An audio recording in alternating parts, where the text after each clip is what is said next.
Hi mga mamshes ko, another day, another mini vlog. Ito nga pala yung isa sa mga medyo boring na days ko kasi nga akala ko marami akong gagawin today. Kaya lang, yun lang, gala-gala lang ako at maghapon lang din ako nasa sasakyan nung time na yan. Bale, pupuntahan nga pala namin yung customer namin dito sa may San Fernando, Pampanga. Which is, akala ko talaga ay sa San Fernando lang kami pupunta pero doon kami dumiretso. Sa Florida Blanca na rin pala talaga yung mismong paggagawa ng kubo kaya naman medyo pagod talaga ang auntie mo. Bale, kita nyo sa video, dito nga pala kinukuha yung ibang mga buhangin. So, kita nyo naman at paubos na. Dahil sabi ng Diyosawa ko ay dito daw talaga sa Pampanga ang kuhaan ng mga buhangin. At ayan, fast forward, andito na kami sa mismong site and nag-down payment lang din yung may-ari. And ayun, nag-struggle pa kami nun kasi nakalimutan ko pang dalhin yung resibo, my God. And ayun, thankful dahil may nagbigay naman sa amin ng bond paper kaya naman nakapag-down payment din yung may-ari sa amin. At ayun na nga, late yung voice over ko dahil nag-lunch kami sa McDo mga 2 PM na. Tapos ayun, akala ko after namin magpampanga ay gagala pa kami ng SM Pulilan.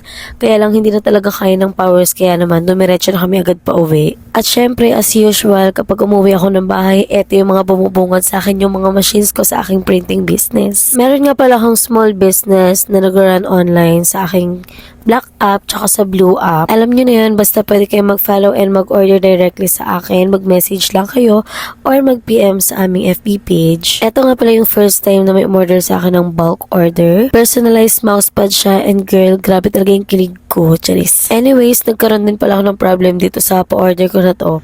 Pero syempre, kailangan natin gawan agad yan ng solusyon. Flex ko nga lang din pala yung pinaka-favorite kong machine, etong heat press. Automatic heat press siya. Tapos ayan, nag-video lang ako para may pang TikTok. Anyways, nakakatuwa lang dahil marami rin umu-order sa aking TikTok shop. Grabe lang yung kilig and support kahit din nila ako kilala. So yun lang mga mamsis ko.